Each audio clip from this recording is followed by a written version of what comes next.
بسم اللہ الرحمن الرحیم۔ ولو ان اہل الکتاب، ترغیب اہل کتاب، اہل کتاب کو ایمان کی ترغیب ہے۔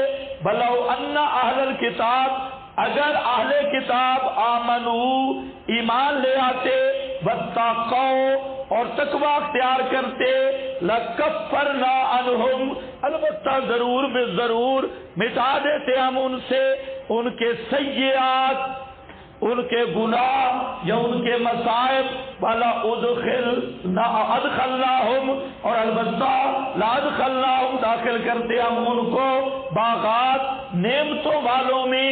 ولو انہم اقاموا التوراۃ، اگر وہ انہم اقاموا التوراۃ، قائم کرتے تورات کو، والانجیلا، اور انجیل کو، وما انزل الیہم من ربہم، اور اس کو جو نازل کیا گیا ان کی طرف، ان کے رب کی طرف سے، لَأَكَلُوا مِن فَوْقِهِمْ، البتہ کھاتے اوپر سے بھی، وَمِن تَحْتِ أَرْجُلِهِمْ، اور اپنے پاؤں کے نیچے سے بھی، مِنْهُمْ أُمَّةٌ، ان میں سے ایک جماعت مقتصدۃ، درمیانی عادل، بکثیر منہم ساء ما یعملون، اور بہت ان میں سے بہت برا ہے جو وہ عمل کر رہے ہیں۔ اب سمجھو، ولو انا اہل الکتاب، اس کے دو معنی۔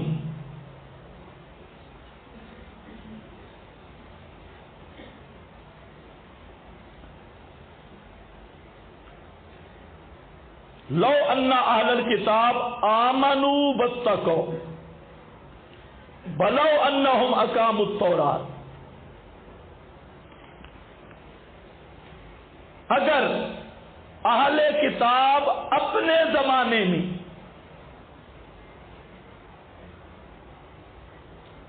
ایمان بھی لاتے اور تقوی بھی اختیار کرتے تو ہم ان کے گناہ مٹا دیتے اور ان کو جنات میں داخل کرتے، اور اگر وہ اپنے زمانے میں تورات کو قائم کرتے، انجیل کو قائم کرتے، وما انزل الیہم، اور صحائف جو صحیفے تھے، وما انزل الیہم سے مراد صحائف انبیائی، من ربہم، ان کے رب کی طرف سے، تو ان کو دنیا میں بھی نعمتیں ملتی، دنیا میں بھی برکات ملتی، آخرت میں بھی برکات ملتی، لیکن انہوں نے یہ کام نہیں کیا۔ تو یہ معنی کون سا میں نے کیا؟ ماضی والا۔ اگر اپنے دور میں یہ کرتے، دنیا کی نعمتیں بھی پاتے اور آخرت کی نعمتیں بھی پاتے۔ اور دوسرا ہے کہ اب لو ان اہل الکتاب، اب اہل کتاب اگر ایمان لائیں، تقوی اختیار کریں، ان کے گناہ مٹا دوں گا، ان کو نعمتوں والی جنت میں داخل کروں گا، اور آج اگر تورات کو قائم کریں، انجیل کو قائم کریں، وما انزل الیہم من ربہم سے مراد قرآن ہے، قرآن کو قائم کریں، لَأَكَلُوا مِن فَوْقِهِمْ، البتہ اوپر، یہ کنایا ہے فراوانی رزق سے، اوپر سے بھی رزق کی بارشیں ہوں گی، نیچے یعنی معیشت برحال ہو جائے گی، منہم، ہاں سارے تو اس طرح نہیں ہے اقامت والے، ایک طبقہ ہے اقامت والا، اور وہ کون ہے؟ عبداللہ ابن سلام۔ اب اس معنی پہ اشکال ہوگا، وہ جو وحدت الادیان والے معنی کرتی، وحدت الادیان کا مذہب ہے نا ذہن میں، جن کے ذہن میں ہے ذرا بولو، اچھا اس کی بات کر رہا ہوں۔ تو وہ کہتے ہیں دیکھو جی، اب آئے ولو انہم اقاموا التوراۃ والانجیل، تو معلوم ہوتا ہے اب بھی اگر کوئی تورات پہ عمل کرے، انجیل پہ عمل کرے تو وہ ناجی ہے۔ سمجھ گئے میری بات؟ اور وہ معنی یہ دوسرا کرتے ہیں جو میں نے کیا، اور مفسرین نے بھی کیا ہے یہ دوسرا معنی، لیکن بات سمجھنے کی ہے۔ ایک پہلے معنی زمانے پہ اشکال نہیں ہے. پہلا معنی میں نے کیا کہ اگر وہ اپنے زمانے میں ایمان بھی لاتے، تقوی بھی اختیار کرتے، تورات انجیل کو قائم کرتے، آخرت میں جنت ملتی، دنیا میں برکات دنیاوی ملتی، اس پر اشکال نہیں. اشکال دوسرے معنی پر ہے. اشکال سمجھ گئے بھائی؟ جواب یہ ہے کہ یہاں پر کیا ہے؟ اقامو، اقامت تورات کی، اقامت انجیل کی تب ہے کہ تورات انجیل پر ایمان رکھا جائے. اور تورات انجیل دونوں کہہ رہی ہے، اور صحائف شیس و ابراہیم سب کہہ رہے ہیں کہ نبی آخر الزمان پہ ایمان لانا ضروری ہے. تو اب اگر اہل کتاب انجیل یا تورات کو قائم کرتے ہیں تو اس اقامت کی صورت یہ ہے کہ ادیان منسوخہ کو چھوڑ کر دین ناسخ، دین محمدی پر ایمان لانا ہوگا، اور رسالت محمدیہ پر ایمان لانا ہوگا، کیونکہ تورات انجیل اور صحائف کی پیشین گوئی کس کے بارے میں؟ رسول اللہ صلی اللہ علیہ وسلم کے بارے میں. اور اگر رسول پاک کی رسالت پہ نہیں آتے، رسول پاک کی اتباع میں نہیں آتے، تو وہ تورات بھی قائم نہیں ہو سکتی، انجیل بھی قائم نہیں ہو سکتی. آپ کو سمجھ آئی میری بات؟ اقامت تورات تب ہوگی نا کہ تورات کا مسئلہ مانا جائے. اقامت انجیل تب ہوگی کہ انجیل کا مسئلہ مانا جائے. اور تورات انجیل کا مسئلہ ہے ایمان برسالت محمدیہ. تورات بھی یہی کہتی ہے، انجیل بھی یہی کہتی ہے کہ نبی آخر الزمان پہ ایمان لانا ہے، اور جب وہ آئے گا تو سارے ادیان منسوخ ہو جائیں گے. فارکلیت کا لفظ ہو یا اس طرح کے جتنے آج بھی تورات انجیل میں یہ شہادتیں موجود ہیں. اور نبی آخر الزمان کا جہاں تک قرآن کا مسئلہ ہے تو اللہ نے وہاں فرما دیا اذ اخذ اللہ میثاق النبیین لما آتیتکم من کتاب و حکمہ ثم جاءکم رسول لتؤمنن بہ ولا تنصرنہ. اللہ نے خود خبر دے دی کہ نبی آخر الزمان کے آنے کے بعد لتؤمنن بہ ولا تنصرنہ، انجیل، تورات اور ساری کتابوں پر ایمان تب ہوگا کہ ایمان و لتؤمنن بہ پر. کوئی سمجھ گیا یا نہیں؟ خود حضرت موسیٰ، عیسیٰ لو کان حیا، ایک ہے حیا، اور وہ اس وقت تک مر نہیں سکتا جب تک مشن محمدی کا ناصر نہ بن جائے. توجہ ہے نا؟ حضرت عیسیٰ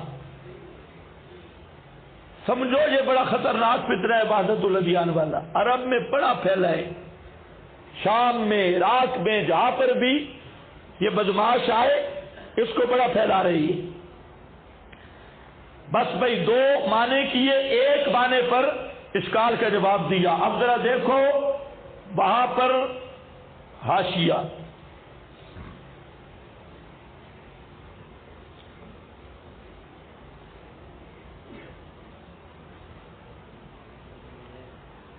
اچھا پچھلا حاشیہ بھی رہتا ہے میرا خیال ہے، پڑھ لو بھائی.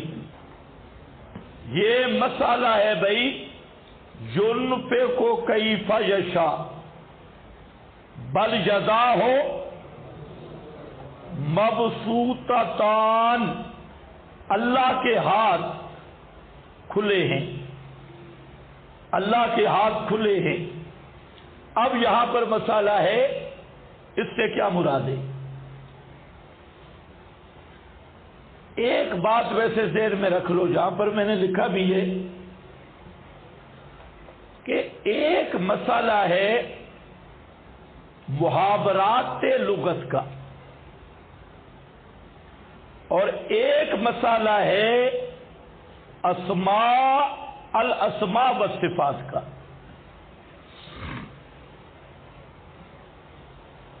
ایک مسئلہ ہے محاورات لغت کا، لغت کے محاورے،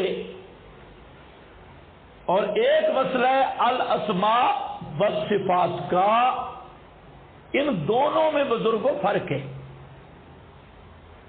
اور بڑے بڑے حضرات نے جہاں پر کام گڑبڑ کر دیا، بڑے بڑے حضرات نے کہ جہاں محاورات عرب ہے، محاورات لغت، اس کو بھی بزرگوں بعض حضرات نے آ کر نہ مسئلہ الاسماء والصفات کے دفاع میں، تو آج بھی ظاہر بات ہے کسی نہ کسی طرف غلو کر لیتا ہے، تو بعض محاورات عرب اصل میں وہ دفاع کرنا چاہتے تھے تعبیل کا، لیکن یہ فرق بھی نہیں کیا کہ محاورات عرب کیا ہیں اور الاسماء والصفات کا مسئلہ کیا ہے، اور یہ اب مسئلہ انتہائی مشکل بن گئی ہے۔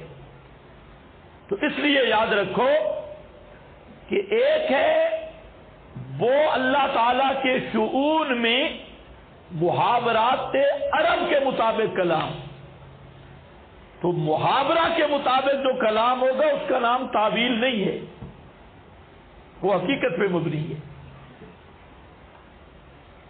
اور ایک ہے اللہ تعالی کے لیے بعض ان چیزوں کا اثبات جو مخلوق کے لیے بھی ہے،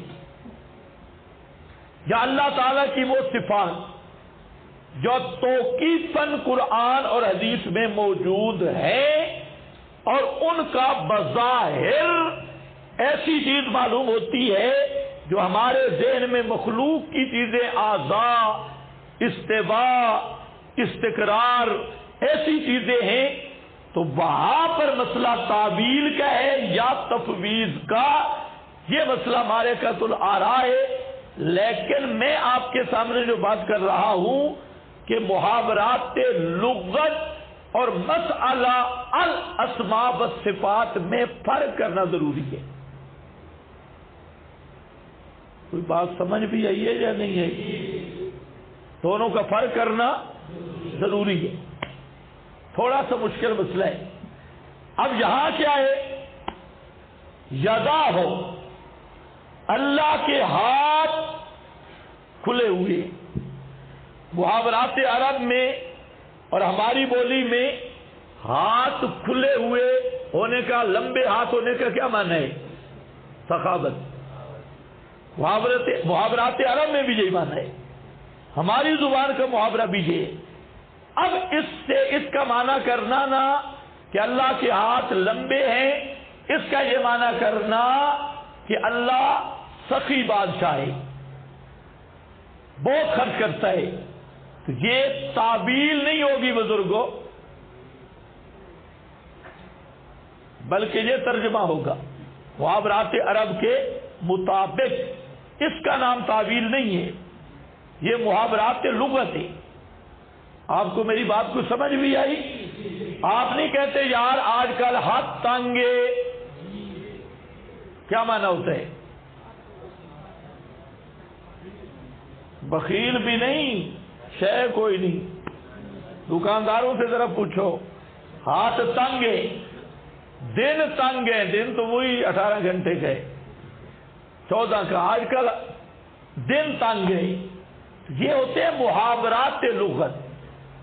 تو میں تو یہی سمجھتا ہوں، حقیقت اللہ جانتا ہے، ہمیں یہی سمجھ آیا کہ محاورات عرب میں جو ترجمہ ہے یا جو معنی مراد ہے اس کا نام تعویل نہیں ہے،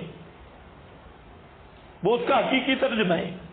تو اب مثلا اللہ کے ہاتھ کھلے ہوئے ہیں، اس کی حقیقت یہ ہے کہ اللہ بہت خرچ کرنے والا ہے، اللہ رازق ہے، اللہ رزق دینے والا، اس کا نام تعویل نہیں ہے۔ سمجھے میری بات؟ میں نے یہی سمجھا ہے، واللہ عالم۔ اگر یہ فرق نہیں کریں گے تو بڑا مسئلہ بنے گا، وہ پورا غور و فکر کر لو، اور بڑے بڑے حضرات اس میں خلط بلط کر دیتے ہیں، محاورات عرب کو بھی وہ لے آتے ہیں مسئلہ صفات میں، مثلا وجب کا وجہ ربے کا، اچھا اب صرف اللہ کا چہرہ بچ جائے گا، مشبیہ نے یہی کہا، باقی اللہ بھی کیا کل من علیہ فان ویبقی۔ اب آپ کیا کہیں گے بھائی بچے کا صرف چہرہ اور اس کی کیفیت اللہ جانتا ہے، کچھ ایک کھوپڑی بھی ہے، ادھر بھوسا نہیں بھرا ہوا۔ معنی کیا ہوگا بھائی؟ وجہ سے مراد کیا ہوتی ہے؟ ذات۔ جہاں یہ وجہ میں معنی ذات کرنا، اس کا نام تعویل نہیں ہے۔ کل شیء ہالک الا وجہ، اب اس وجہ کا معنی ذات مراد لینا یہ وہ تعویل نہیں، یہ محاورہ کا معنی ہے۔ تو میں آپ کے سامنے یہ عرض کر رہا ہوں، دونوں چیزوں میں فرق کرو۔ محاورات سے لغت کا مسئلہ جدا ہے، اسماء اور صفات کا مسئلہ جدا ہے۔ محاورات سے لغت کے مطابق جو ترجمہ ہو وہ ترجمہ حقیقی ہوگا، اس کو تعویل نہیں کہیں گے۔ اور مسئلہ اسماء اور صفات میں جو تعویل یا تفویض کا مسئلہ ہے وہ مسئلہ بالکل جدا ہے۔ میں تو یہ سمجھتا ہوں کہ سلب اور خلف کا کوئی اختلاف نہیں۔ یہ جو اختلاف بناتی ہے نا کہ سلب جو ہے مسئلہ اسماء صفات میں الاثبات ثم التفویض، الایمان ثم التفویض، نؤمن به ولا نسأل عن کیفیتہ، یہ جو مسئلہ چلاتے ہیں، سمجھ رہے ہو نا، جو بڑے بزرگ ہو، چھوٹوں کو سمجھانا مقصد ہی کوئی نہیں میرا جہاں یہ مسئلہ، تو یہ انہوں نے کیا اور متاخرین نے اس کی کیا کی؟ تعویل۔ لیکن ہم نے جتنا غور کیا، متاخرین نے تعویل کیسے کی؟ اصل کو باقی رکھ کے، اصل کو تعویل مشبیہ نے، اپنا معطلہ نے کیا کی؟ انہوں نے صفات کا انکار کر کے تعویل کی۔ معتزلہ نے صفات کا انکار کر کے تعویل کی، وہ بدعت ہے۔ اور جو اہل سنت معول ہے متاخرین، انہوں نے اصل کو باقی رکھ کے تعویل کی۔ وہ تعویل یا تعبیر للتفہیم یا تعبیر یا وہ ان کی تعبیر یا تعویل ہے للمناظرہ اور اسقاط الخصم، اس وجہ سے انہوں نے تعویل کی خصم کو چپ کرانا، اور مناظرہ کی تعبیر مناظرانہ اور عام لوگوں کو سمجھانا اور شبہوں سے نکالنا، انہوں نے تعویل والا معنی کیا، لیکن اصل کو انہوں نے بھی باقی رکھا۔ ایسی تعویل جس سے اصل کا انکار نہ ہو وہ تعویل بھی ٹھیک ہے، اور تفویض بھی کیا ہے؟ ٹھیک ہے۔ وہ تعویل معتزلہ کی ہے کہ اصل کا انکار کیا جائے اور اس کا بعید معنی تعویلاتی کیا جائے، تو یہ کوئی خدمت نہیں ہے۔ اور اصل جھگڑا یہ ہے، آج کا غیر مقلد وہ ایسا چبل ہے کہ وہ سمجھتے ہی نہیں، وہ سب متاخرین کو اہل تعویل کہہ کے فتویٰ لگا دیتے ہیں۔ امام اشعری پہ لگایا، امام ماتریدی پہ فتویٰ لگایا۔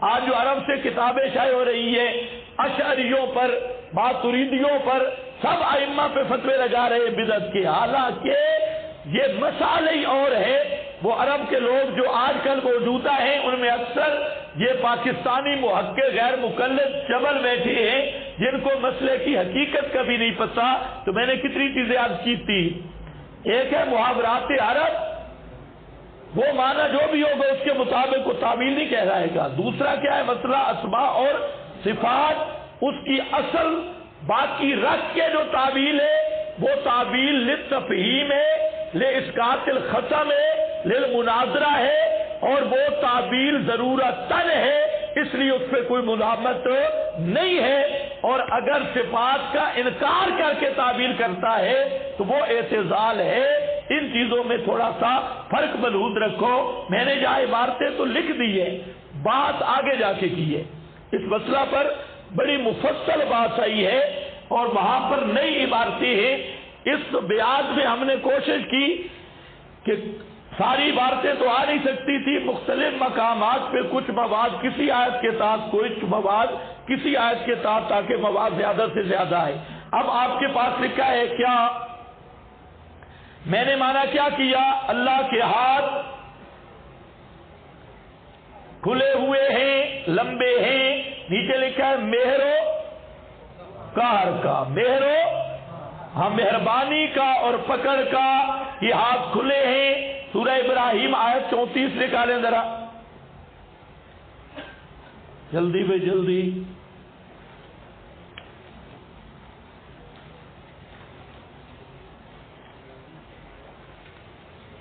چلو بھائی ٹائم نہیں، دیکھو اسی کو دیکھ لو، بعد میں بات کریں. یورپ کو کیفا یشاء معتقد اہل الحق، اہل حق کا عقیدہ ہے ان اللہ تعالی لیس بجسم، اللہ جسم نہیں، اور اللہ جارحہ، اللہ کا کوئی عضو نہیں، لا جارحۃ لہ ولا یشبہ بشیء، لا یشبہ بشیء، اللہ کسی جیسا نہیں، من خلقہ ہی اپنی مخلوق سے، ولا یکیف، اللہ کی کوئی تکیف نہیں، کیفیت، ولا یتحیز، کوئی جگہ مکان نہیں، ہیئت نہیں، کیف سے بھی پاک ہے، کم سے بھی پاک ہے.